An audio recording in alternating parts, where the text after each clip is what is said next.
Hello, everyone. I'm Jim Garrison. I'm the president of Ubiquity University, and I want to welcome you to this co-production with We the World and 11 Days of Global Unity.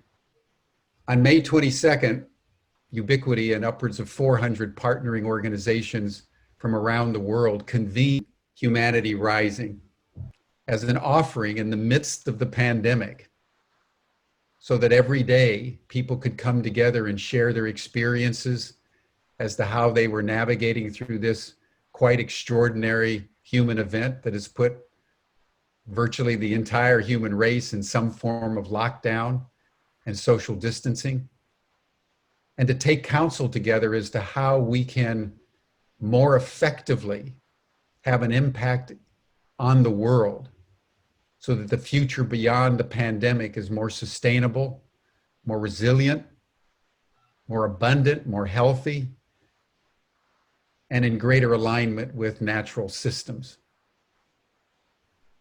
We the World is one of our partnering organizations, and so Humanity Rising has wanted to support what they're doing, and we're very appreciative to what Ulfik has done over the past more than a decade as he's tirelessly worked to create the kind of global unity that would enable humanity to fashion the world we know is possible.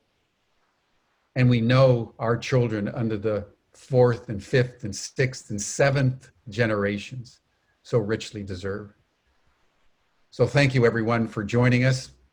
And Rick, it's an honor to be partnering with you for this event. Thank you, Jim. It's an honor to partner with you as well. Good, Okay. well done, man. Well done. We did it. It took some doing, didn't it? It took some doing, but you know, every journey.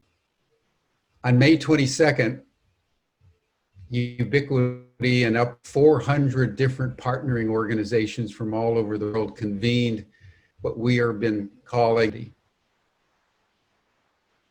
On 22nd, Ubiquity and upwards of 4 Humanity Rising. So Humanity Rising has wanted to support what they're doing, and we're very appreciative to what 400 partnering organizations from around the world convened Humanity Rising as an offering in the midst of the pandemic, so that every day people could come together and share their experiences as to how they were navigating through this quite extraordinary human event that has put virtually the entire human race in some form of lockdown and social distancing, and to take counsel together as to how we can more effectively have an impact on the world so that the future beyond the pandemic is more sustainable, more resilient, more abundant, more healthy, and in greater alignment with natural systems.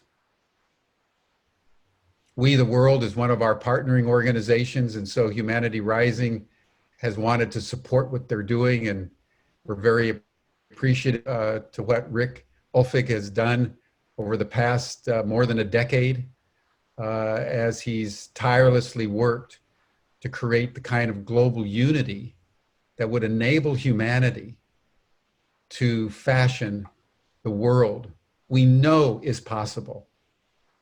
And we know our children under the fourth and fifth and sixth and seventh generations so richly deserve. So thank you everyone for joining us. And Rick, it's an honor to be partnering with you for this event. Thank you, Jim. It's an honor to partner with you as well.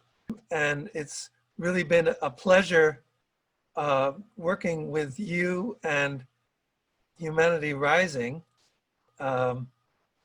It's really wonderful that we're collaborating here with for the 11 Days of Global Unity, and this is the 16th anniversary of 11 Days of Global Unity. So as Jim said, my name is Rick Ulfik. I'm the founder of We the World and the We campaign at we.net.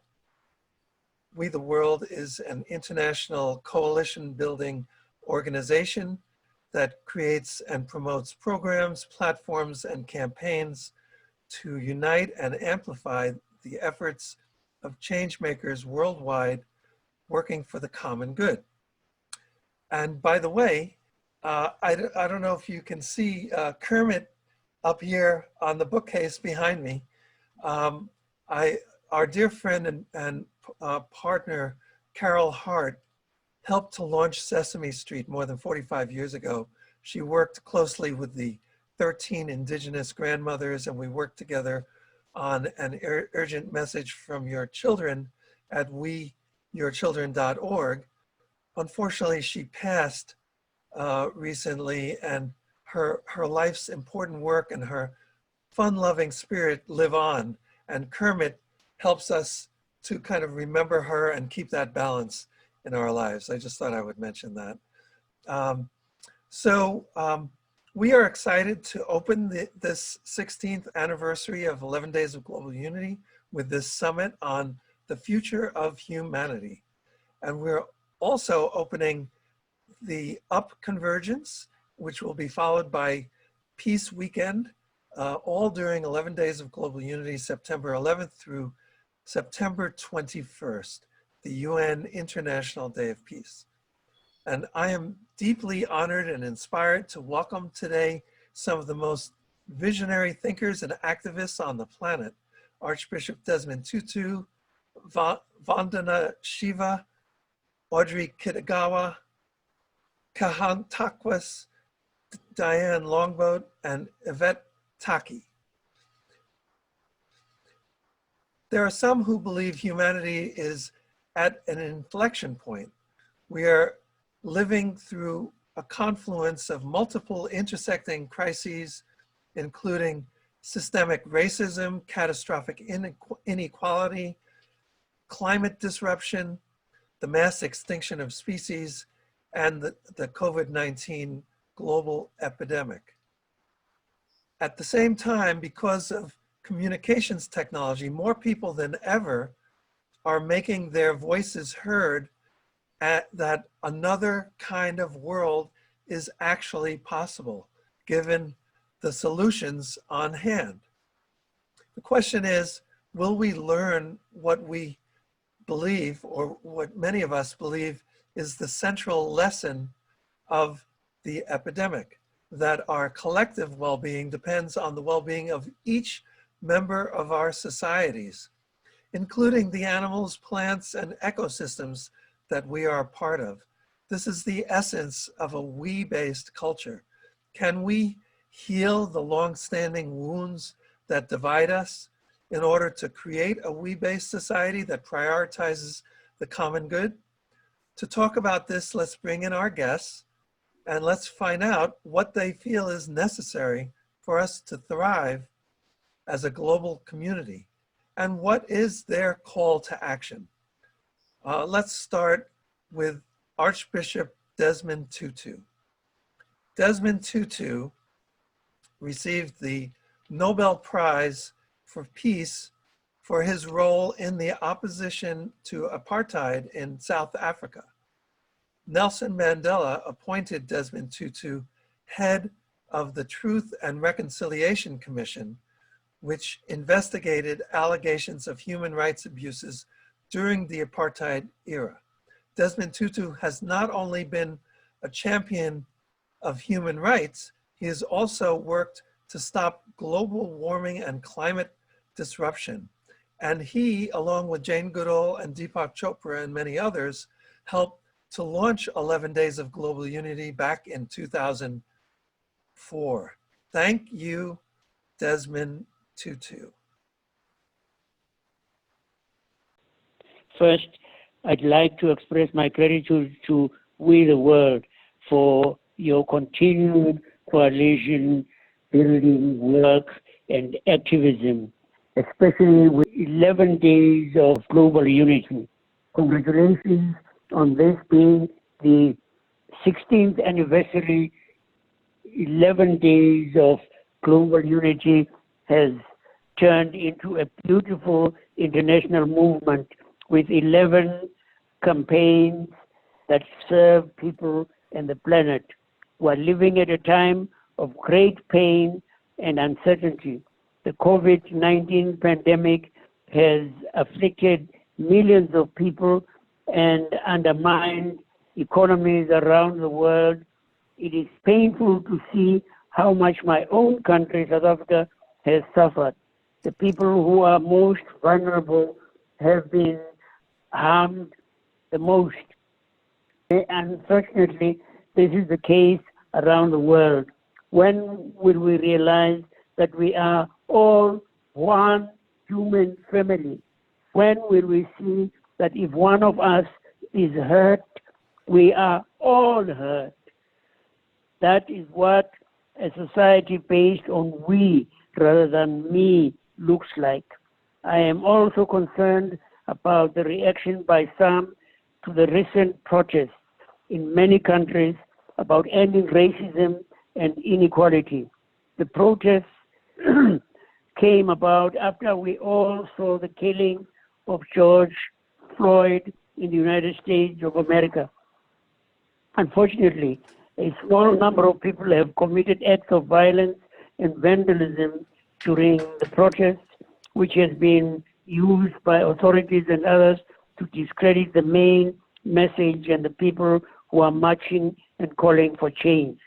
This is to be expected when those holding power and privilege don't want to let go of their advantage.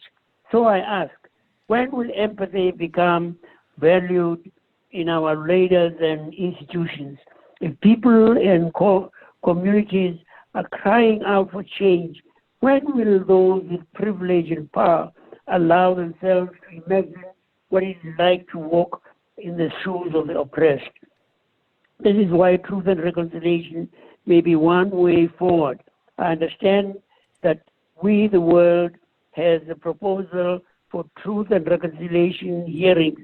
If they are done carefully, learning from mistakes that were made in the past, perhaps this is a way to foster empathy between people in groups that have been in conflict for so long. One other area that I think is important to bring up if we are talking about the future of humanity is the climate crisis. Because of the pandemic, the use of fossil fuels slowed down and the air got cleaner for a brief moment. However, we are once again seeing the devastating effects of extreme weather that is fueled by global warming, record-breaking high temperatures, unusually strong hurricanes, and highly destructive wildfires. So it is essential that we keep advocating for a transition to renewable energy sources worldwide. Thank you again for allowing me to share my thoughts. I am grateful to We the World, 11 Days of Global Unity, and all of you who are committed to working together for a more peaceful, just, and sustainable world. That is putting the we in We the World. Thank you, and God bless you. Thank you, Desmond Tutu. Now let's hear from Kahontakwas Diane Longboat. Kahontakwas Diane Longboat, MED, is a member of the Turtle Clan and Mohawk Nation at Six Nations Grand River Territory. She is a ceremonial leader, traditional teacher, and healer. Diane was co-chair of the Indigenous Peoples Program of the Parliament of the World's Religions, convening over 100 Indigenous spiritual leaders to share their wisdom traditions with 9,000 delegates at a time when humanity is challenged with the crises of Earth changes. Welcome to the Summit on the Future of Humanity, Kahontakwas Diane Longboat. Thank you so much, Rick. And thank you Yes. to the organization for all of its work and the extraordinary 16th anniversary that we have in front of us. I'm so grateful to be here with such an esteemed panel and to share some thoughts about the congruence and the confluence of all of these challenges to humanity at this point in time. Yes. And so before you give us your perspective on the current situation of the world and possibilities for the future, could you possibly bring us kind of into the circle together for this conversation, maybe with a meditation or prayer, and then please give us your thoughts. Thank you. Thank you, Rick. I'm grateful to be able to have that opportunity. I'm burning some medicine here now, which in our way is a medicine to purify ourselves, to bring our hearts and minds together as one, and to help us to focus on those issues of the day and to help us to bring together a plan for moving forward for humanity. And so as simple human beings, we have a lot of gifts and we have a lot of capacities, but when we connect with the spirit, we have so much more power, insight, and ability to initiate change. So I want to offer these words of thanksgiving on behalf of all of us. Yahweh, Sangwe Disam, Ganalumpa, Skana, Kahontakwas Yunyats. Thank you, Creator, the one who made all things. My name is Kahontakwas. She's picking sweetgrass. And I give thanks this day for the gift of life. I bring my family into this circle, and I include in this circle all humanity, the beautiful faith traditions, the cultures, the languages, and the places that we live in the world.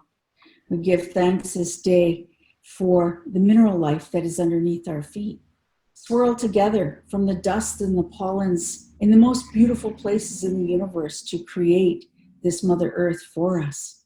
The great waters that are upon the earth, the salt waters, the fresh waters, the rain waters, and of course the birth waters, those waters that tell us that the Creator still has confidence in us, that we are going to follow moral and ethical pathways that will be in concert with the natural laws and the spiritual laws that each of the human family have been given.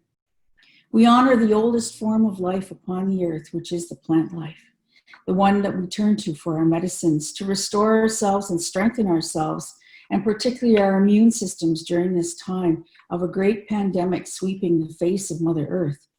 We give thanks this day for the medicine plants, the sacred plants, the sage, the cedar, tobacco, and sweetgrass. For the sacred tobacco is a gift from the spirit world that was brought here by a spirit being as the earth was being created, and remains our strongest and our most powerful medicine of connection with the spirit world. We give thanks and honor this day for all the medicine plants that are here, and the strawberry plant being the lead of all of our medicine plants in our area, because all parts of it are used to cleanse the blood system. We thank all of the standing tree people. And here we have the maple trees that give us maple water in the springtime to cleanse us and to give us the sweetness of life through the maple syrup. We honor all of those trees because collectively they can heal, and individually they are targeting various ailments and illnesses in the human family. We honor all of the council of creation, the great animal kingdom that sits in council, and our brothers and sisters to us, to all of the beings that are alive in the great waters upon the earth, and to all of the beings that are the flyers in the air. We acknowledge you and say we understand your relationship to us in this lifetime.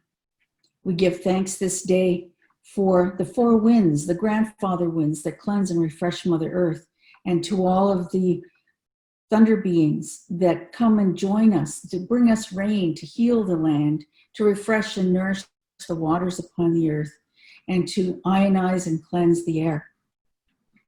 We understand that there are sacred beings that the Creator put in place for the human family, for when we fall off of our pathways, that these beings have been sent to bring us great teachings in our major faith traditions. And they have brought us teachings to be able to understand what it is to be a human being and what it is to take care of the earth and to take care of each other. We understand that those stars represent our ancestors, that the grandmother moon represents first being that was upon the earth here.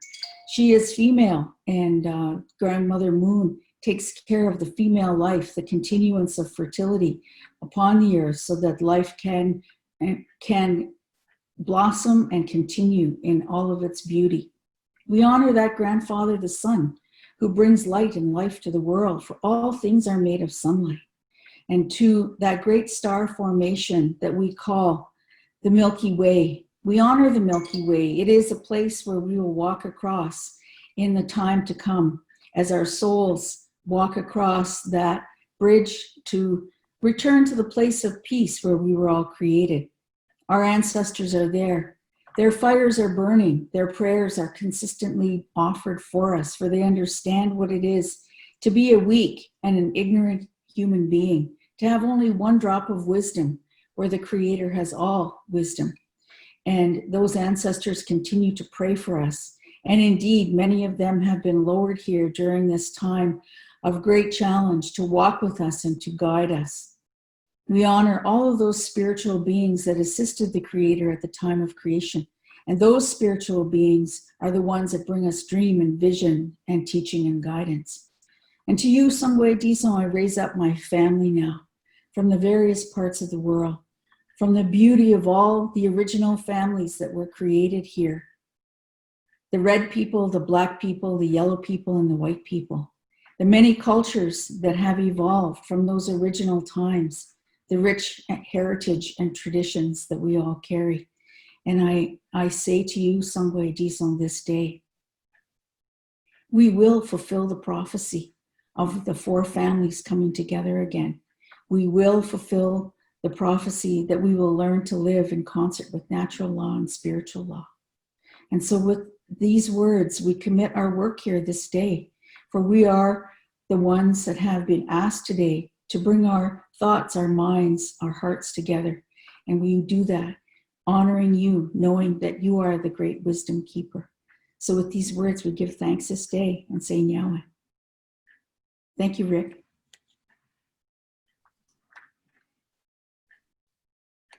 Well, thank you so much. Did you want to make any comments about what Desmond Tutu said, or any thoughts about the current confluence of crises that we are facing at this time and thinking about the future? Go ahead, Diane. Thank you. Honoring We the World for doing this work. It is great work being done in the world, and the transmission of these messages, will awaken the spiritual fires that each of us carry throughout the world. People will find their source, and they will manifest that source in their daily lives according to the work that you've been doing here today. So thank you to We the World.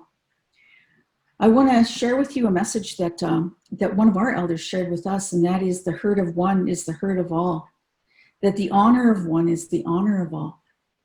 And I want to go back to a piece that Desmond Tutu raised for us, and that is empathy.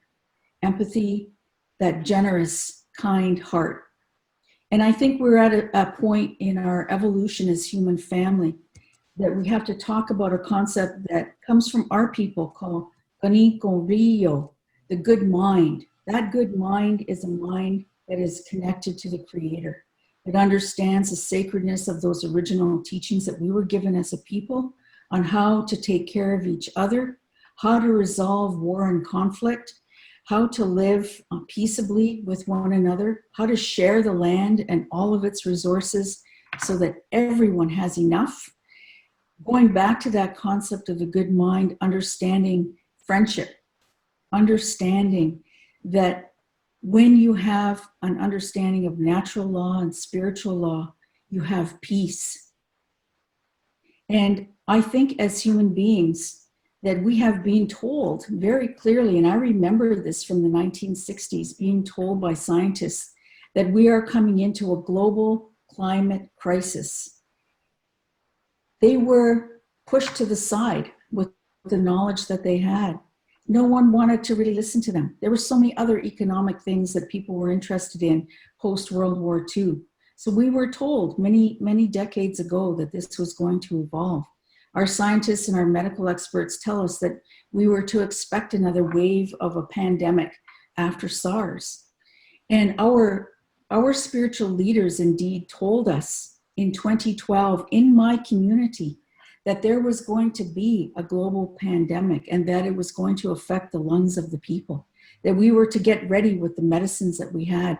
And, you know, I really want to uphold the women leaders in my community, because those women leaders went out and they made it their business to learn about medicines, how medicines work together, when to pick them, how to work with them, and then began to teach others. And so really in our community, we have been very well taken care of and very, very protected with the traditional medicines. What we have in front of us today is a radical change of course, and it is a fulfillment of the prophecies of Indigenous peoples. Our Indigenous wisdom traditions told us about these confluence of hatred, racism, sickness of the human family in spirit, in heart, in mind, and in body, and told us how to prepare for that. So I want to share with you today that, you know, one of the things that is most important for us to understand is that we as the people have the power to make the changes that we need to make in the world.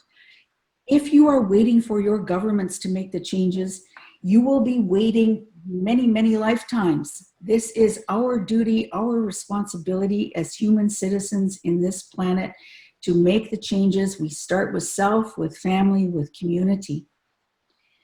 The alignment has to be looked at of how all of these organizations are working throughout the world, and yet there is no alignment. We have such an individualistic way of doing our work. We set up corporations, we set up not-for-profits, we set up charities, and they individually do their work. The time for separate movements is over. And those movements need to now align with each other to mutually support each other in this great work. The great work ahead is not to dismantle government. It's not to dismantle the economic system. The great work ahead is to rebuild a governance system, an economic system, a health system, a legal system, a social services system that is based on what Desmond Tutu told us: empathy, care for all, feeding all, sharing with all. That is a consciousness in the human being that we need to see as a total societal change of values. And yes, there will be some resistance to that, as we see, you know, in our newscasts in North America every day. There is resistance to that. But I want to encourage all of the people who are listening to this broadcast to understand we collectively of the mindset of mutual aid, mutual support, we are no longer in the minority. We are the majority. We, the world, is the majority. And collectively, if we align our organizations, we can make the changes that we need to make. This is a time when our prophecies tell us we are being watched by the Creator for how we are looking at this problem. Are we looking at it as how the Hopi people would say, you know, the changes are coming whether you want the changes to come or not? So imagine a great river. So in our area, it would be the Niagara River. And some people who want to resist change are hanging on to the side of that river. They're grasping on to any of the shrubs and trees, overhanging trees and branches that they can hang on to. And they're saying, please don't change. Please let my life be the same as it was. And then the Hopi prophecy says, when you see this happening, jump into the middle of the river to the strongest current and say, I am the change. This is the change that I want to see in the world.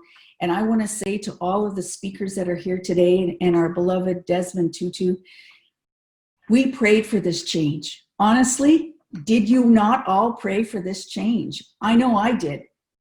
And I know that in our Longhouse, this year in our midwinter ceremonies, which are our highest ceremonies of the year, initiating a new cycle, this is what our faith keepers said to us. They said, everything that we have prayed for from midwinter of 2019 to now midwinter of 2020 has been done with prayer and high intention for the best for all life beings. Now we find ourselves in this time of early February 2020. And we say to you that this year of 2020 is going to be the year of miracles upon miracles. And you know, we the people who were sitting in the Longhouse listening to them speak to us and give us messages, it was unusual for them to say those kinds of messages, because usually the ceremonies are very strict in the opening, which I did a little bit today, but our faith keepers, the males, faith keepers will stand and sing that opening for 45 minutes, and it's magnificent. So that message of miracles upon miracles is with us today. And I think that that's an important one to focus on. Focus on the rebuilding, focus on realignment, focus on the natural laws of Mother Earth that all of us are bound to, and focus on the spiritual laws that are universal for all faith traditions. Yes. And we will move ahead together and collectively. So I'm so grateful for this opportunity to share today. And I uphold all of you in my prayers and in our ceremonies and in our lodge. And I thank you for being those thought leaders in the world and action-oriented leaders that are bringing change. And thank you for being a thought leader and activating change around the world too, Diane Longboat. Let's bring in Vandana Shiva. Vandana Shiva is a world-renowned environmentalist and activist. Over the past 3 decades, she has tried to be the change she wants to see in the world. She says, the defense of nature's rights and people's rights have come together for me in Earth democracy, the democracy of all life on Earth, a living democracy which supports and is supported by living culture and living economies. Let us together build an Earth family. Let us, in our diversity, create an Earth democracy. Welcome to the broadcast, Vandana Shiva. And your work and your life has connected the local to the global in a unique way that really serves us all. I'm so inspired, and I think millions of people have been so inspired that you've been doing this work, and we're so happy today that you are joining us. Please tell us how your work and your values are shaping your response to this confluence of challenges humanity is facing at the moment. Thank you, Rick. Thank you, Jim. Thank you to We the World and to Humanity Rising. And I think one of the issues of power and control is it so erases life on Earth. It so erases other cultures. It cannot see when there is a rising taking place, like those little plants that burst through the concrete.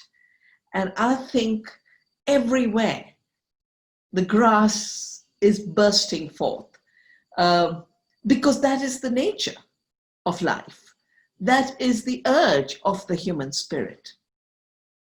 I wrote Space Staying Alive in the 80s, when I saw how for the women of my region, this act of empathy that Bishop Tutu talked about, was expressed in the defense of nature, where women came out and hugged the trees and said, you will have to kill us before you kill the tree. And that's how we saved the forests. And at one level, that was been my inspiration. And I've learned that on the one hand, you have to say no, but you can't say an empty no.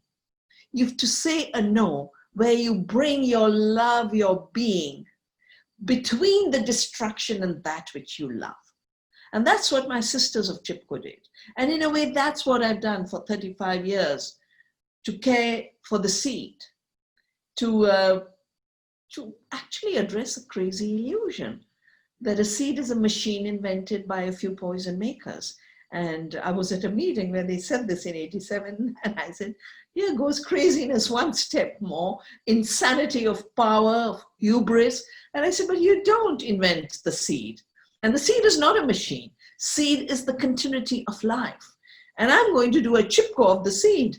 And that's what I've done. I started the movement Navdanya.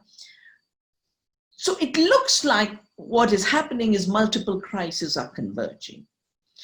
Coming from the South, being a woman of the third world, being a defender of nature, I actually see all of these crises as multiple symptoms of one phenomena. Whether it is climate change and extinction. Extinction is violating the rights of all beings to be on this planet. Because you assign to yourself the right to be the only being who counts through anthropocentrism, through the separation from nature. And I worked in solidarity to fight against apartheid. My own teacher, Gandhi, who gave us the word, be the change you want to see, began his first satyagraha, the fight for truth, fighting against racism in South Africa, where the first racism was against Indians. And only in the 40s did they bring the apartheid laws. But I call the separation in our heads between humans and nature the ecological apartheid. Apartheid is at the heart of our violence against nature. It is at the heart of climate change, because what is climate change but violating the planetary boundaries and ignoring them? What is the pandemic? Violating ecosystems boundaries of the beautiful forests and the rights of indigenous people. And then you spread the new infectious diseases. This is recorded by science. Where is the injustice from? The indigenous people, the most prosperous at the time of colonialism. Their wealth was looked at. For the people of North America, it was the furs. For my country, it was the spices and the textiles. In Africa, it was the land and the diamond and the gold. In Latin America, it was gold, the silver, the plants. Basically, what we see happen is an invasion, an enclosure of what belongs to the people and they take care of it, an extraction of one thing from beautiful ecosystems, of one element from the ground. It could be oil today, but it's also the diamonds and the rare earths. And the privatization and patenting that goes with it, this putting a stamp, this is mine. And this is what, on the one hand, destroys the limits of nature, along with the idea that the earth is dead, because colonialism went hand in hand with the rise of mechanical philosophy and went hand in hand with the witch hunts, kill the learned women, kill the women of wisdom for the birth of masculine time, to conquer nature. Being part of nature is effeminate. We are going to be masters and conquerors and owners of nature. And that's why we are at the brink, ecologically.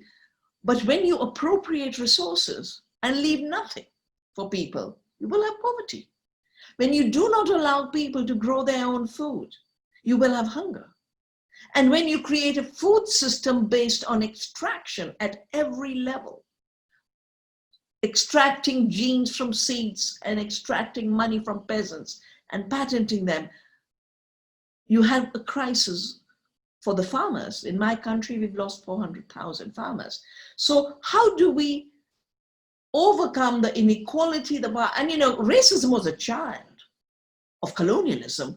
I mean, so beautifully Diana talked about, the yellow and the red and the white and the black, and they were just colors, and we celebrated colors. And it wasn't that humanity wasn't interacting. My country was trading spices with the world for thousands and thousands and thousands of years, mixing with every color, and it did not give rise to racism.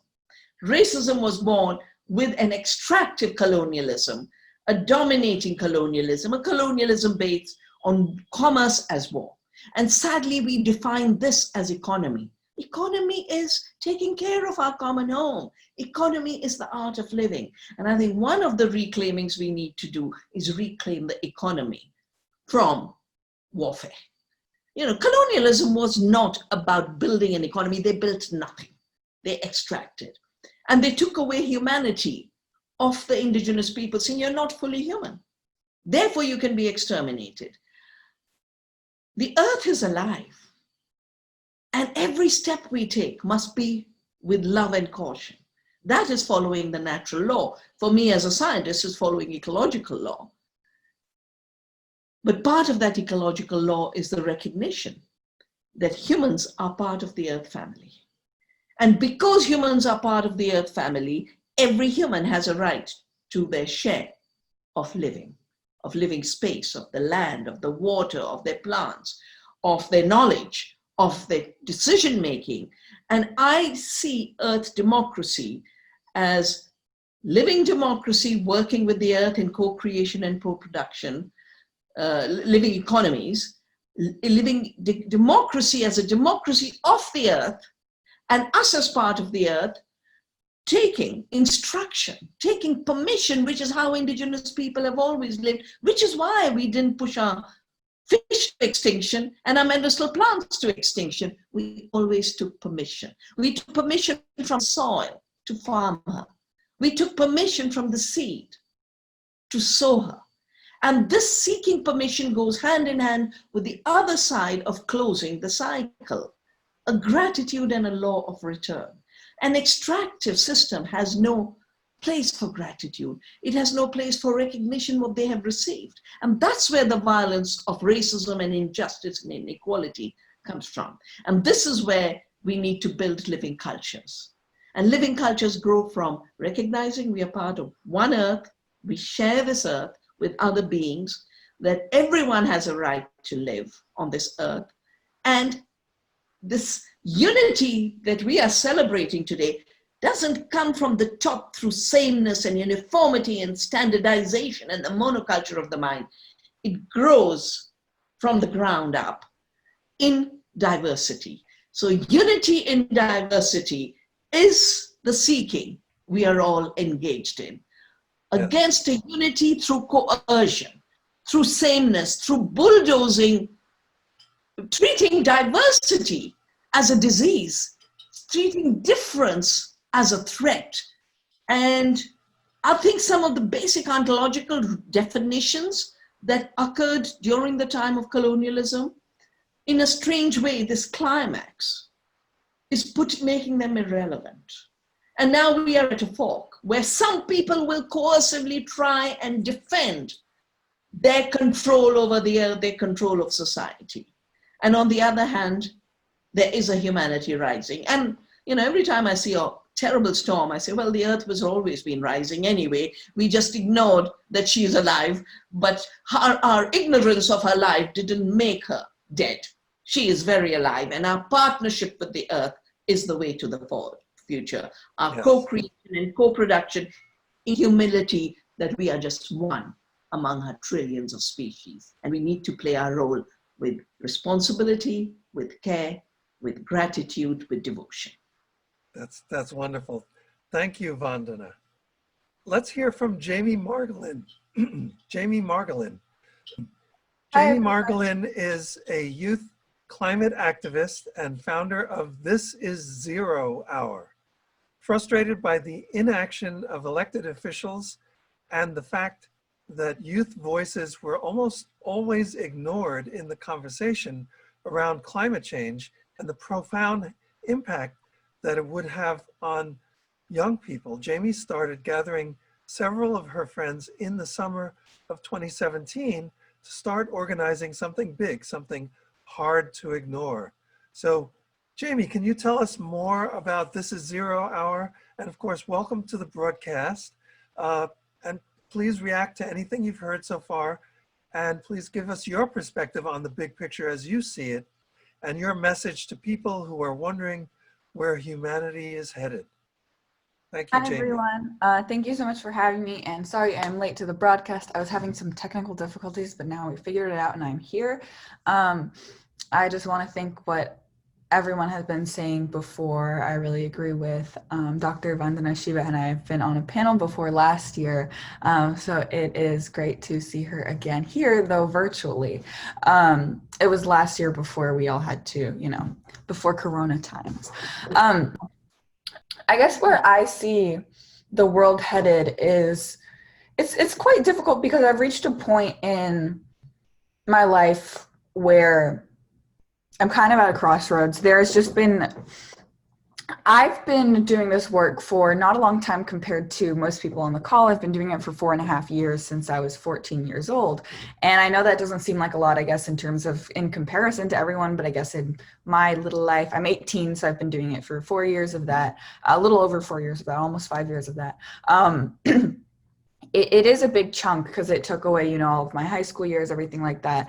And it was easy for me to get consistently burnt out in this work because I was managing a full-time high school schedule, and now I just moved to college. I'm going to New York University studying film and television, and so now I'm balancing film school with that.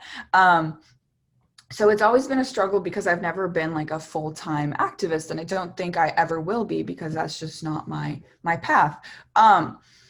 So it was always a tug of war between my schooling, which I had to do full-time in high school, and now I'm doing full-time in college, but for something different, and the work that I do for the planet and taking action. And it's very interesting to see with the youth climate movement how a lot of young people are coming in and then getting kind of burnt out early because we're doing so much so fast when we're so young while managing a full-time schedule as students. Very few of us are homeschooled, or I went to a normal, high school. Very few of us kind of back up on our schedule. So we're kind of doing 2 full-time jobs, both unpaid.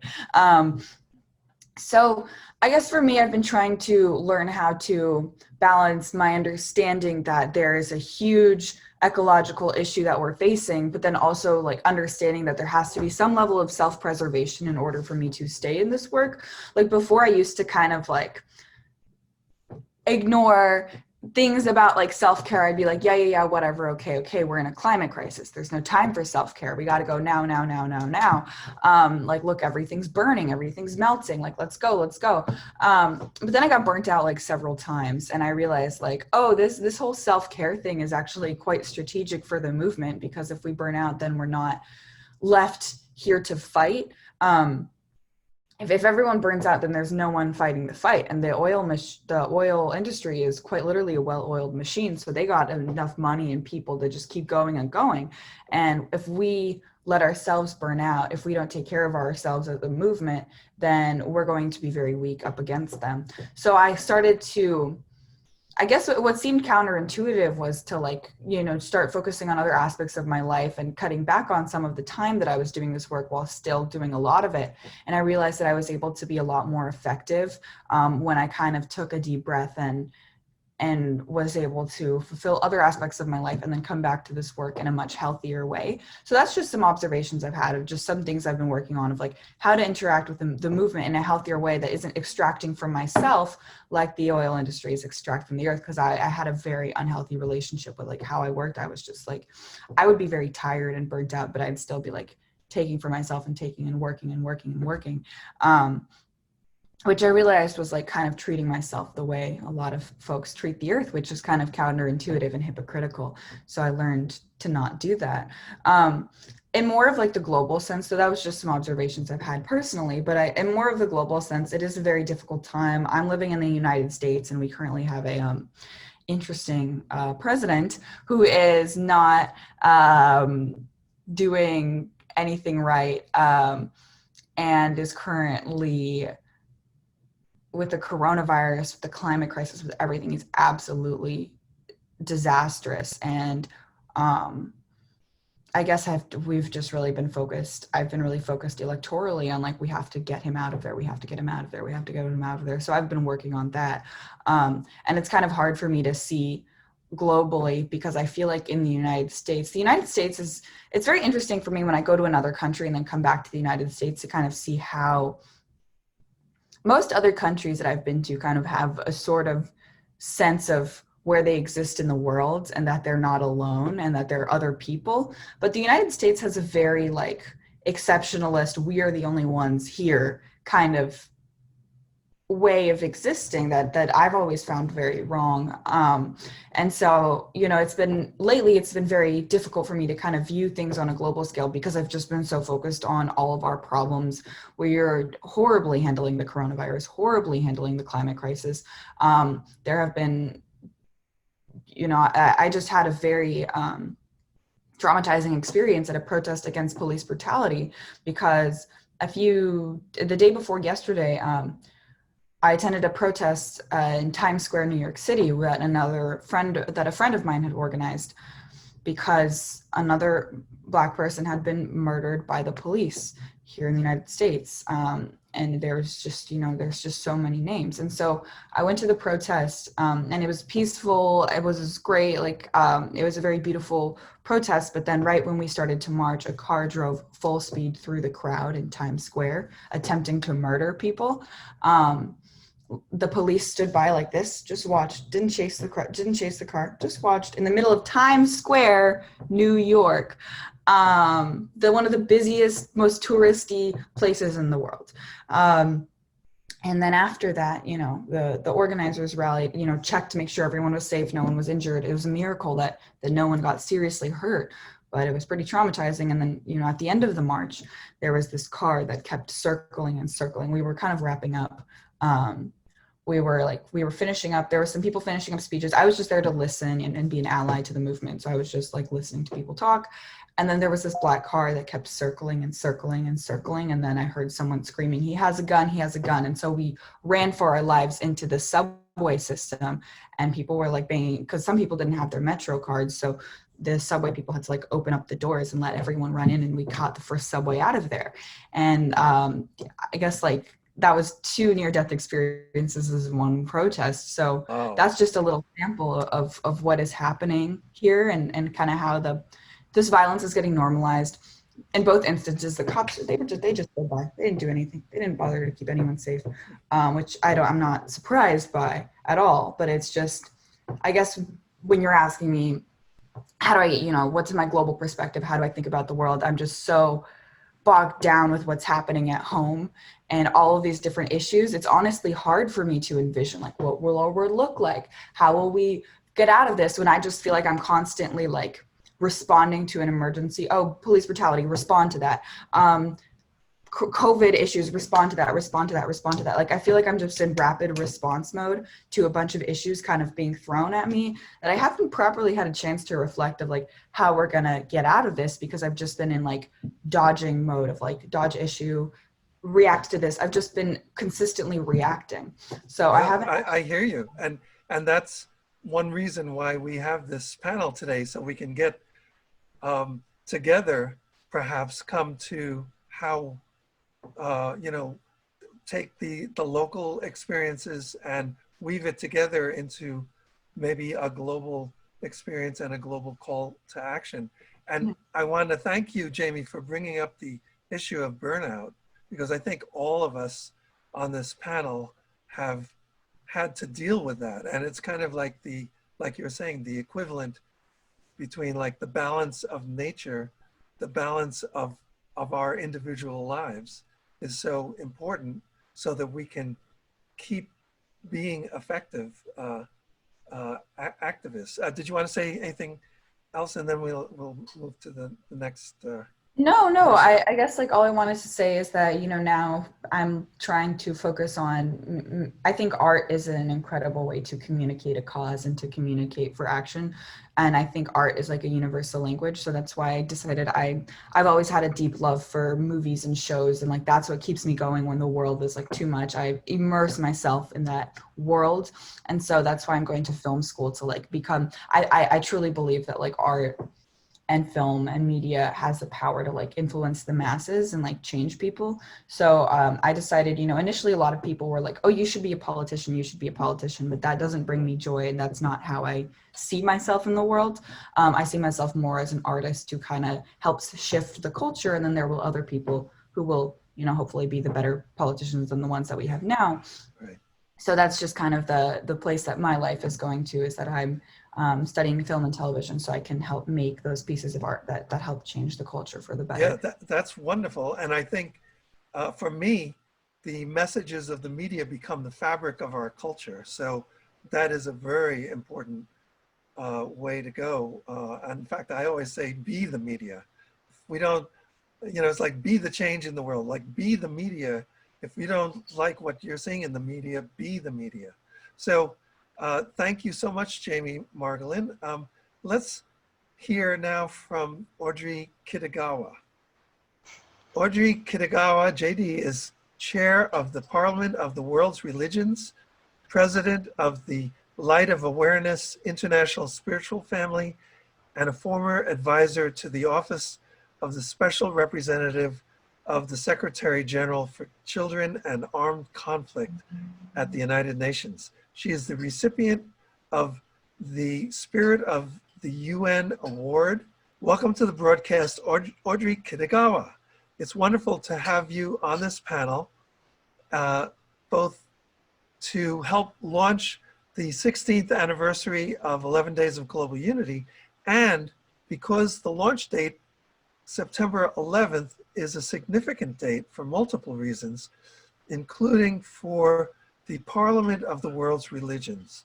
Please talk about that and then give us your thoughts about the current moment we are in now and how interfaith harmony is important at this moment. Thank you.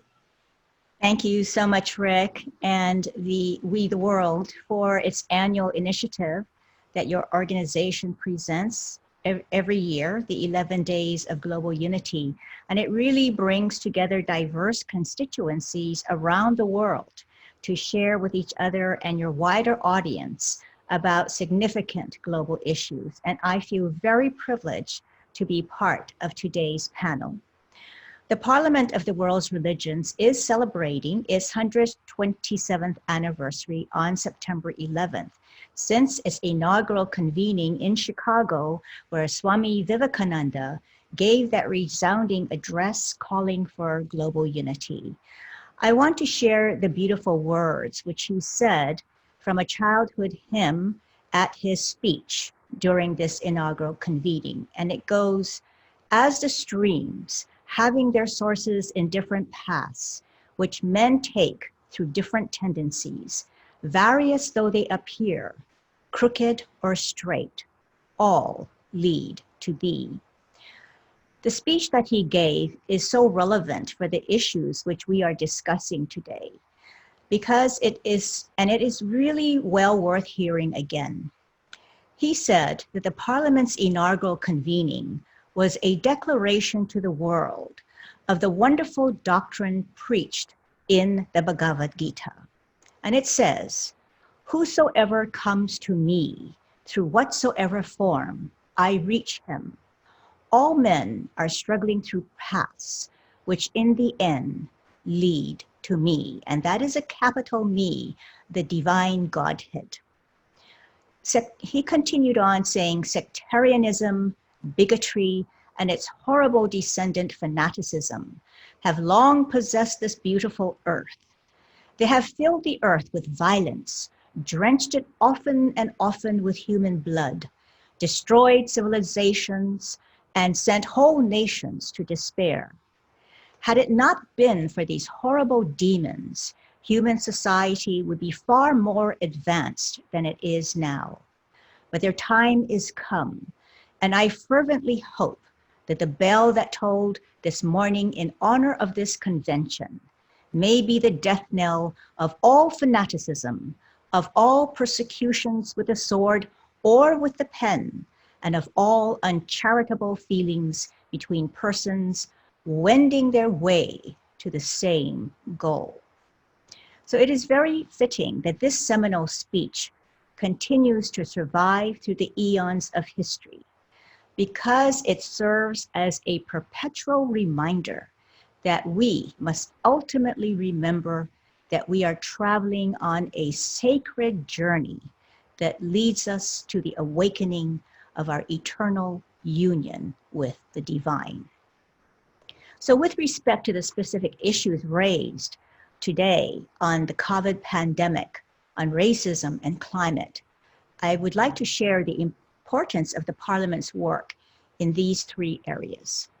First, during the COVID outbreak, with the world locked down, the Parliament issued a very important statement on this global crisis.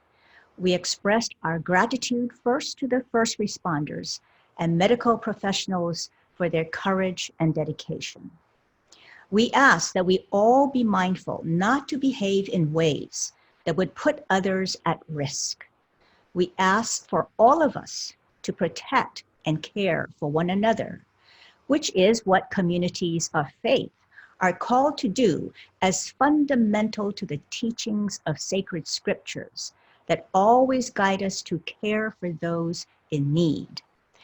Importantly, the Parliament joined with interfaith and interreligious organizations across the globe to work together for a worldwide community that embraces love, compassion, justice, and peace. Second, on its work on racism, the Parliament also issued a joint statement with Religions for Peace, the Interfaith Center of New York, and United Religions Initiative that we commit to specific actions of prayer to address racism, use our voices to speak up for racial justice and economic justice, ask that people of faith educate themselves about the real impacts of racism, and to understand and sojourn with movements led by persons of color for justice, equality, and equity. We also called for support for efforts at diversity, equity, and inclusion in our places of worship, workplaces, and all spectrums within our lives. We also encourage volunteerism and philanthropic commitments to institutions working to advance racial justice and harmony. We are all participating, we're also participating in the G20 Interfaith Forum in a consultative process that is designed to bring recommendations from this body to the political leaders during their G20 convening. And in that sense, it is very much track to diplomacy, where we hope that civil society and especially members of the faith communities will have some connection to influence the leadership of the G20. Third, on climate action, the Parliament has a very, very active and dynamic climate action task force that seeks to bring awareness about this great climate challenge. We are also very active with the United Nations Environment Programme's Interfaith Rainforest Initiative and Faith for Earth programs. We produced a video with Jane Goodall and UNEP's Interfaith Rainforest Initiative, which showed the destruction of our rainforests and mismanagement of our environment, which have direct correlation with animal to human pathogenic transfers that are causative of these viral diseases, of which COVID-19 has animal origins. So the role of the Parliament of the World's Religions seeks to bring harmony among the religions, and through our cooperative engagement, to work together to face global challenges. And we can together create important global movements that can come about that creates a tipping point by which mass transformation can take place for the betterment of humanity. The Parliament's inaugural convening 127 years ago helped to launch the global interfaith movement. Today, we can see the fruits of that effort through the formation of multitudes of interfaith organizations who understand the importance of communities of faith to work together. Together, we can move mountains. You know, there's a saying in the book of Matthew that is very powerful. It says, if ye have faith as a grain of a mustard seed, ye shall say unto this mountain, remove hence to yonder place, and it shall move, and nothing shall be impossible unto you.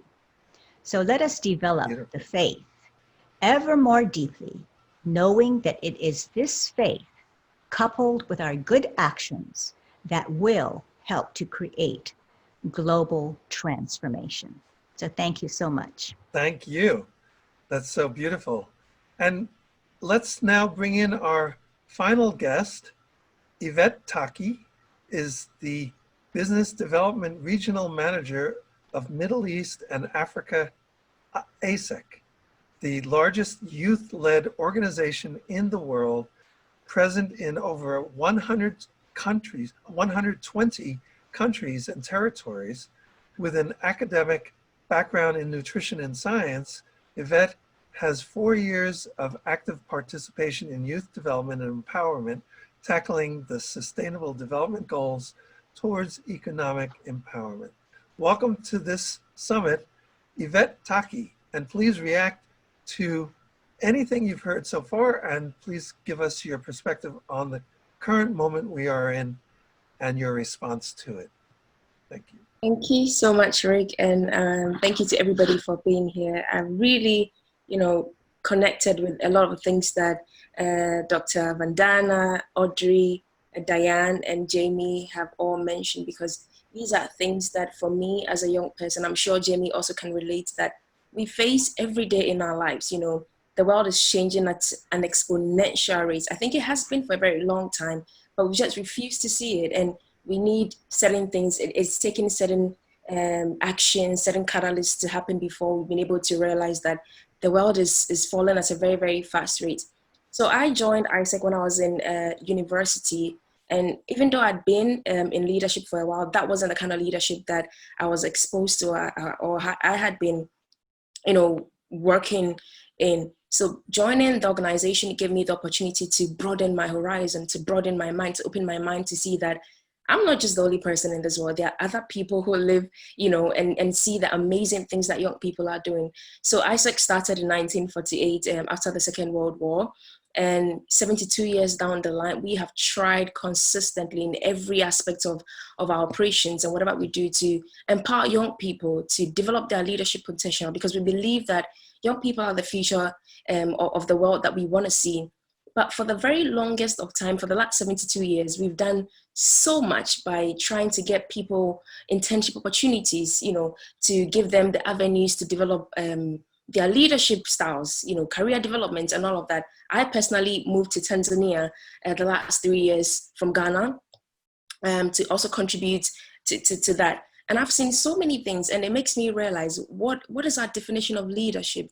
We have everybody talking about climate action, about how colonialism has affected us, about racism, about inequality. But then what is our leadership doing? We have all of these amazing people in places of power that are doing nothing. And it boggles my mind that young people, Jamie said she started when she was 14. Why should a 14-year-old come up and say that you are destroying the earth, you're putting my future into jeopardy, and the adults sit there and watch us and watch young people have to do all of these things? I think that's really important, why activists are coming up, and they're mainly filled with young people, because they realize that our leadership, they're failing us, and we have to step up and contribute and make the change that we want to see in the world.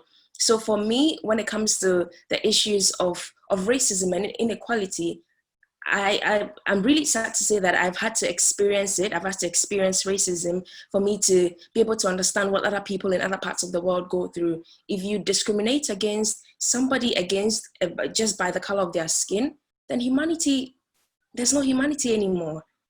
There's no humanity, whatever the case.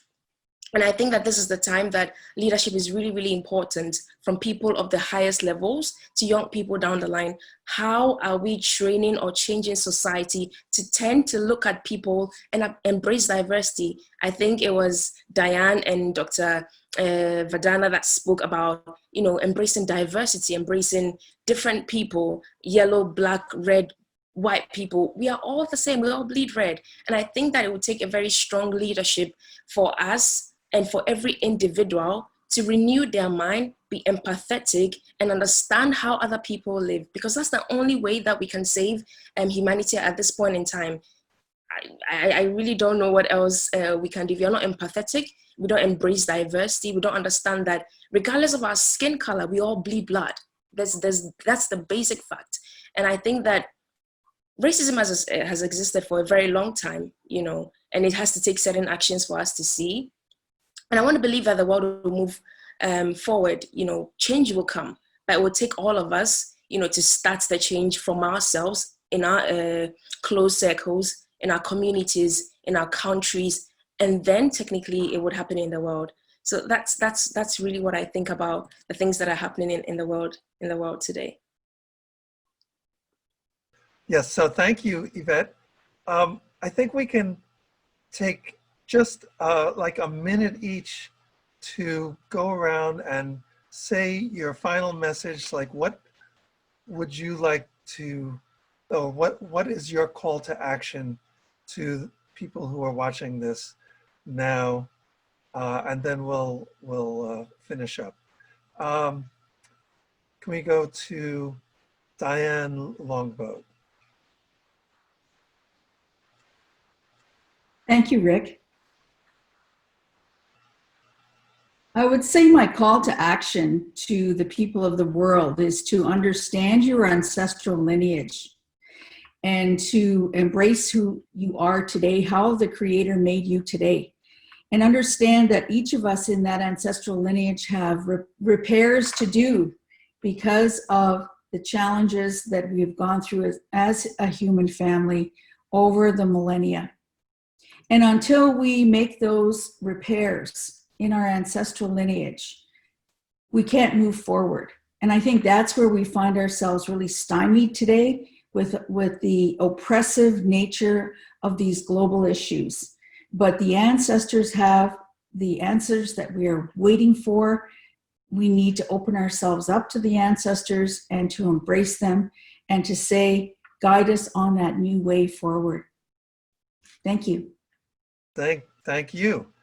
And Dr. Vandana Shiva, a call to action from you? Well, I'll only translate my own actions on a daily life into actions that each of us could be taking. First, of course, be the change you want to see. Too much energy is spent on saying, oh, this should change and that should change. But the change begins with us.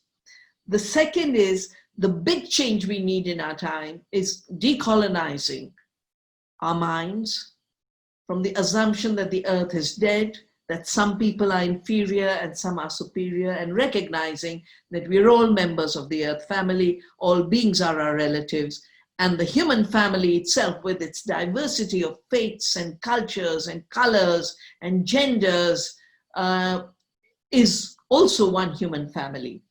And in order to hold the earth family and the human family together, we need to realize that we are connected. We have been in denial of interconnectedness because of separatism or because of mechanistic thought. But life is an interconnectedness. Compassion is the flow of interconnectedness and empathy that Desmond Tutu talked about. And letting compassion flourish is a natural way to create new economies, new democracies, new cultures. And this also means realizing that this earth is not to be grabbed by a few people, that privatizing and patenting and claiming you've invented life is a crime against nature, it's a crime against Mother Earth, it's a crime against those who get excluded, and excluded from fundamental rights to food, to a life, to water, and increasingly with the way things are going, a right to our own humanity, a right to our autonomous mind, a right to our bodily integrity. These are foundational issues, and each of us can make a difference by being the change. Reclaiming the commons is going to be the most important thing we do. Thank you. Thank you. And Jamie Margolin. My final takeaways is that I feel like a lot of times leaders are always like, the youth will save us, the youth will save us. Oh my God, the young people, you guys inspire. Like, I have been to so many, with so many like governors, senators, people who have power in the United States who are like, oh, you guys are so inspiring. Oh my God, you're so inspiring. You're going to save us. You're going to save us. And I guess my final thought is to kind of question that whole pressure that leaders who have actual power to make actual change put it on like teenagers just trying to get by and trying to ask for basic changes. We are not going to save you.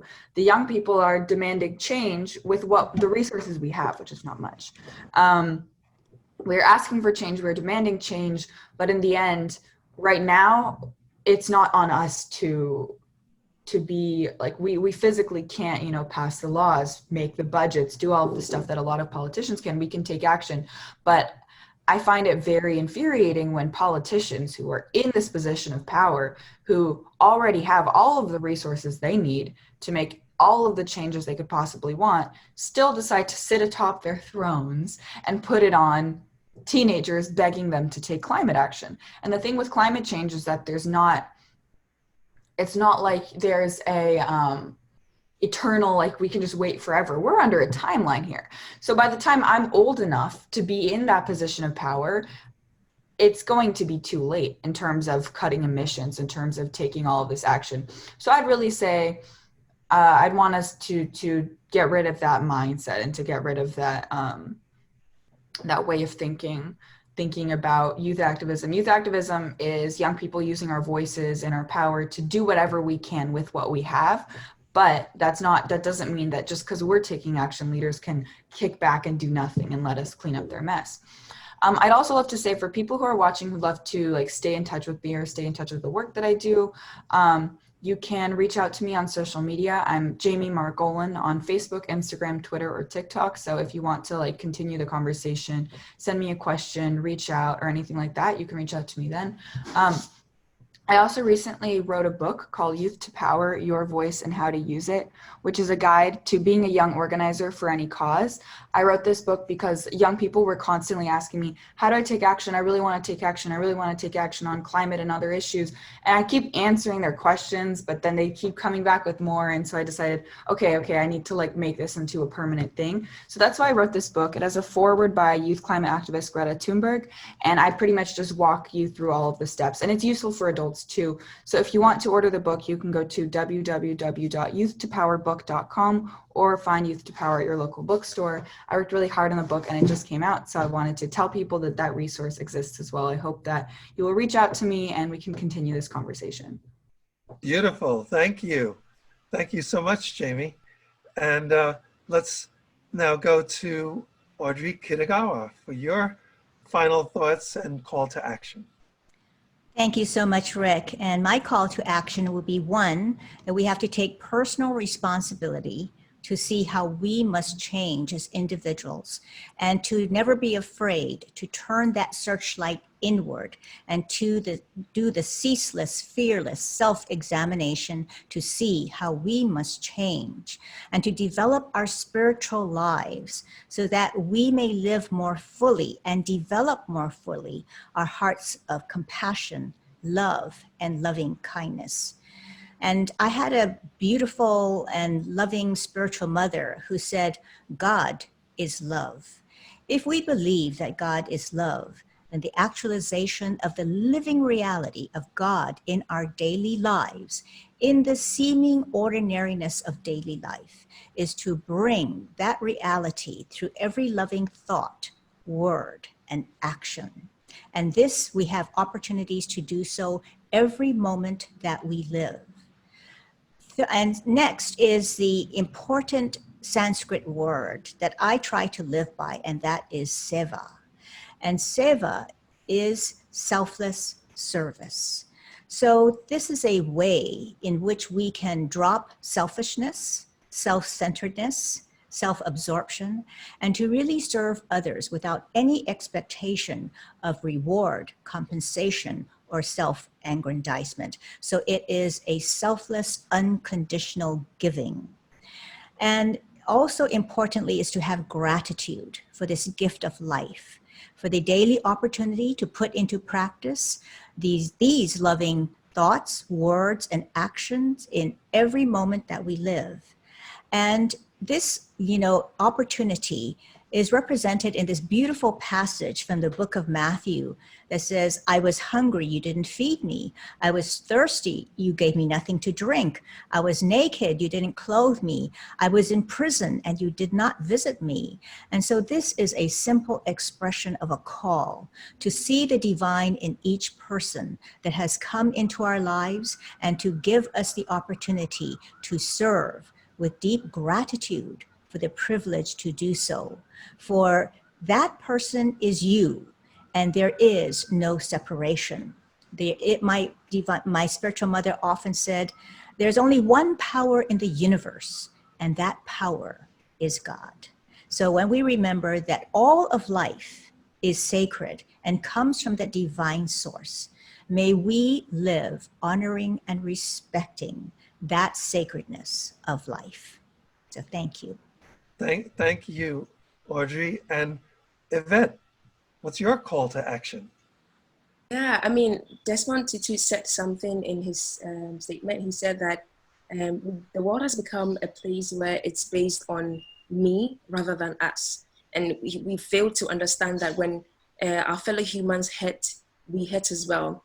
So for me, I would say that the main call to action would be for people to practice and develop empathy, because I believe that when we put ourselves in the shoes of others and understand how they feel, we will be able to connect with them better. And I think that the world can definitely be a better place in that sense. Also being open-minded, being open-minded to accept things that you are not necessarily used to, and being open to accept that everything is not the same everywhere, and building a community of people that we can grow with, that we can trust, that we love, that even if we do not know them, there's that connection that we are working and striving for a common good. Because I believe that every one of us is a social creature. All of us are social creatures, and community is one key value for us, and that's something that we've developed for thousands of years. But the last thing I would also, like to highlight on is having compassion, which I think I already said before, seeing what others go through and then being able to do something about it. And then amplifying the voices of the change makers that are there, whether they are adults or young people, and working together to save the world that we've come to meet now. I think that's my call to action for today. So, thank you so much. Jim, would you like to come back in and give us your thoughts at the end? Go ahead. Well, thank you, everyone. First of all, this has been very moving, and the range of perspectives has been quite inspiring to me. So thank you all. I was taken by what Diane said about following in the way of our ancestors,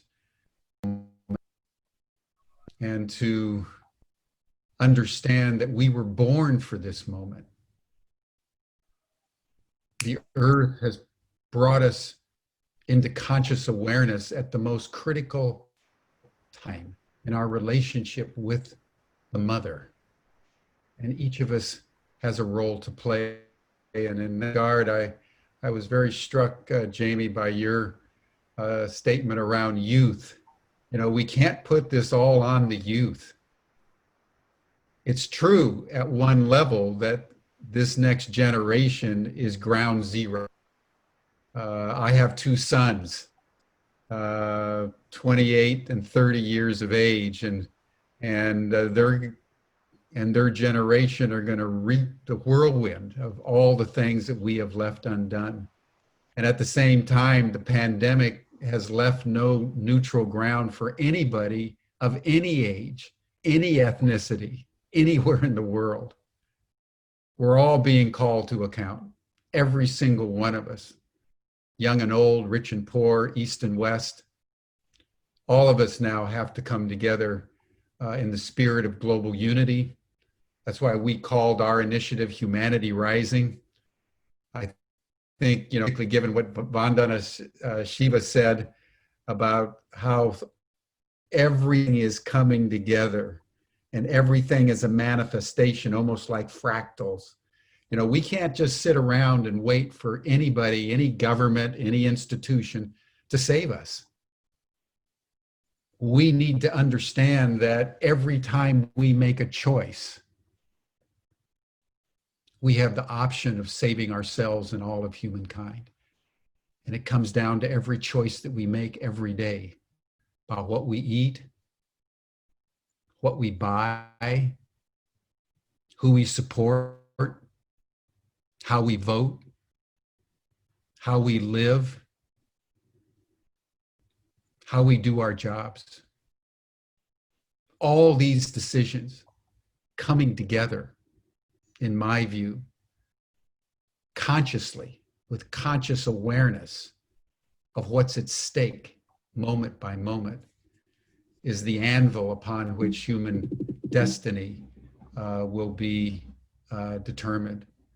So Humanity Rising has been honored to help co-sponsor this panel. And thank you so much, Rick, for your leadership in sustaining this initiative over all these many years. It's a testament to your vision and your faith in the human future. So thank you, everyone. Thank you, Jim. And well, for me, this has been an extraordinary conversation.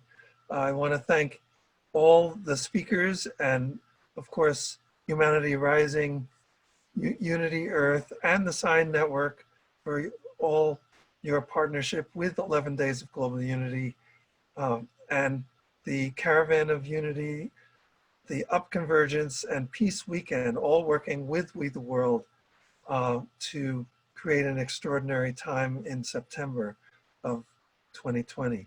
Remember, creating a world that works for all is not a spectator sport. So as Jamie was saying, please get in touch with her and all of us. And we encourage you to get involved and join the We team of We the World by going to we.net. You can connect and begin collaborating as an individual or as an organization. Also, we'll be having powerful dialogues every day of the 11 days during September, from September 11th through the 21st, 1 p.m. Eastern Time. And it's on all of the 11 themes. You can find out more by going to we.net or 11daysofglobalunity.org. Thank you so much. Thank you all so much.